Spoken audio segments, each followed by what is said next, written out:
Pseudocode for Fractional Knapsack. In the last lecture, we learned about fractional knapsack problem, and we also saw the greedy algorithm which can be used to solve fractional knapsack problem. Here, we are going to look into the pseudocode for the greedy algorithm that we saw in the last lecture. The reason we are having these separate lectures for pseudocodes of algorithms is that once you understand the algorithm, it is important that you should be able to convert the algorithm you learned into a programming language. That is, you should be able to practically implement these algorithms. The pseudocodes that we show, this will be very similar to the syntax that you see in many of the programming languages, but we won't stick strictly to any particular programming language, but it will be such that you can easily refer to this and convert to whichever programming language that you want. So we'll do this for the initial few algorithms that we'll separately have lectures for pseudocodes. And once you're comfortable with this, once you can easily convert an algorithm that you learned into a pseudocode, we'll thereafter go forward by teaching algorithms for each of the problems. Let us start with the pseudocode for fractional knapsack problem. First of all, what is the fractional knapsack problem? We learned in the last lecture that the aim is to maximize total value of items that you have in the knapsack. And what were the conditions? The knapsack had a total capacity of C.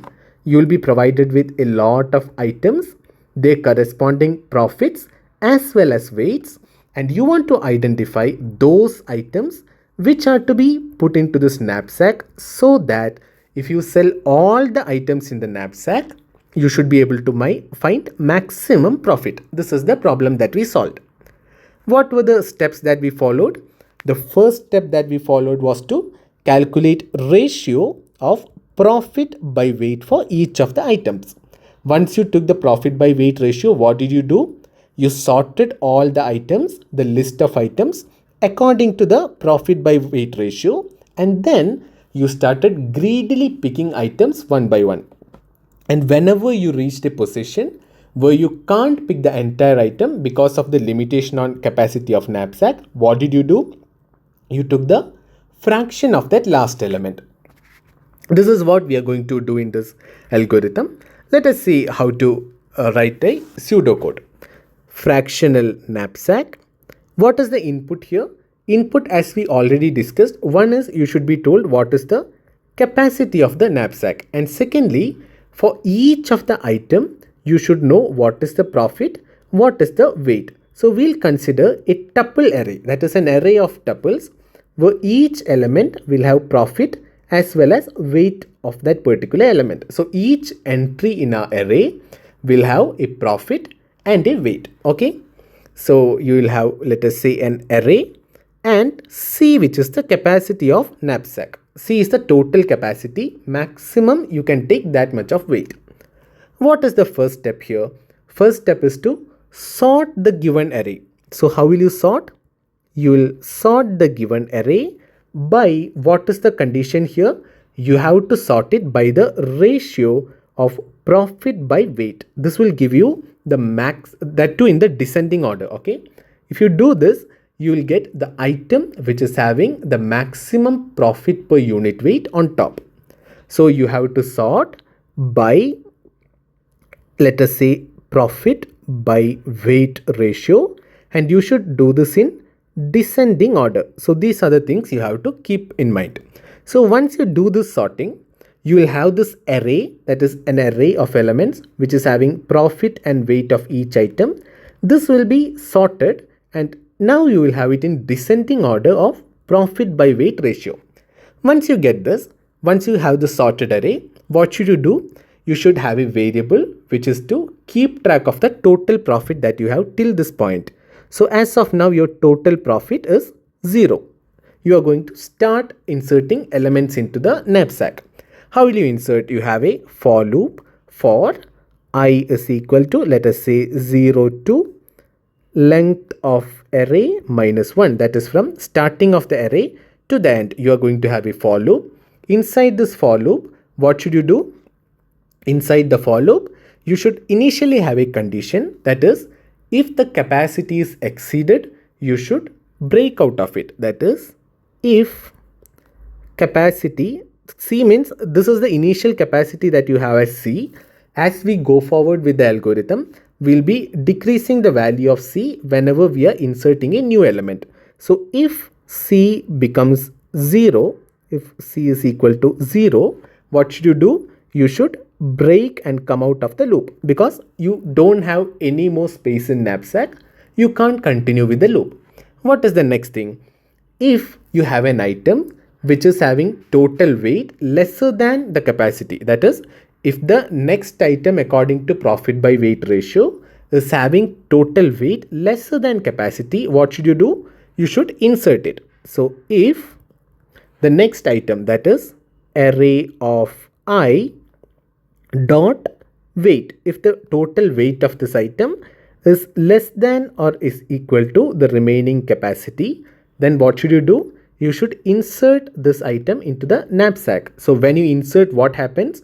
You will have profit increased. So your total profit will become whatever was your initial total profit plus the profit provided by this item, that is array of I dot profit, the profit of this particular item.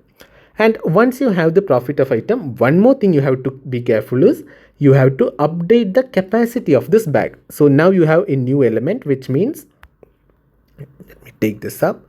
You have a new element, which means the capacity of your bag will now become previous capacity minus the weight of this item, that is array of I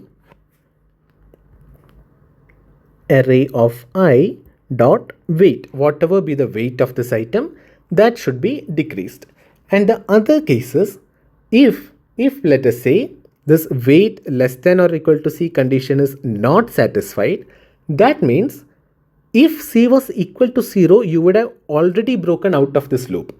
That means if you reached this point, remaining capacity is not 0, but the weight of the next item is more than the remaining capacity. What should you do then?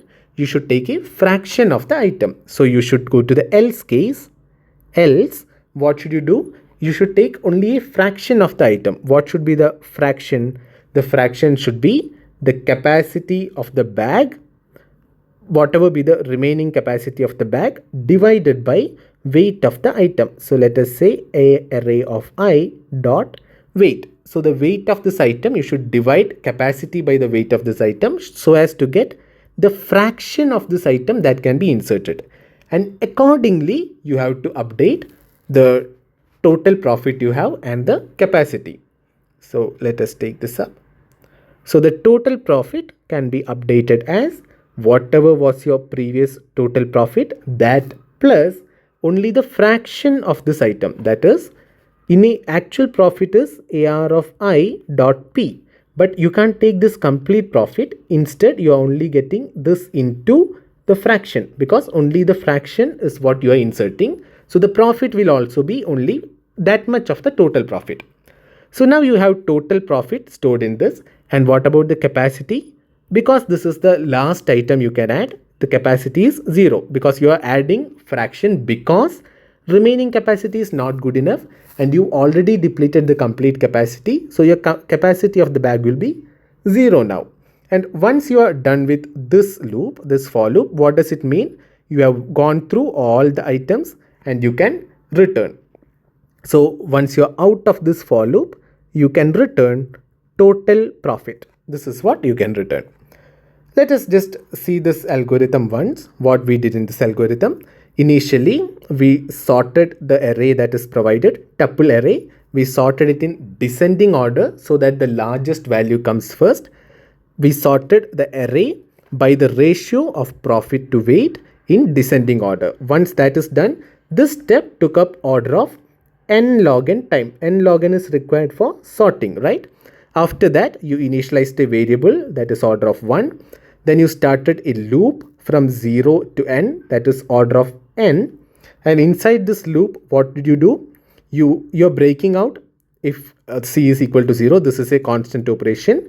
If the weight is less than or equal to c, you are adding that element into the knapsack and adjusting the total profit and capacity of knapsack accordingly. So this is also order of 1 operation. And if both these are not satisfied, in the last case, what are you doing? You are taking a fraction of the item and you are inserting it into the knapsack. This is also order of 1 operation. So this loop totally is taking only order of n time.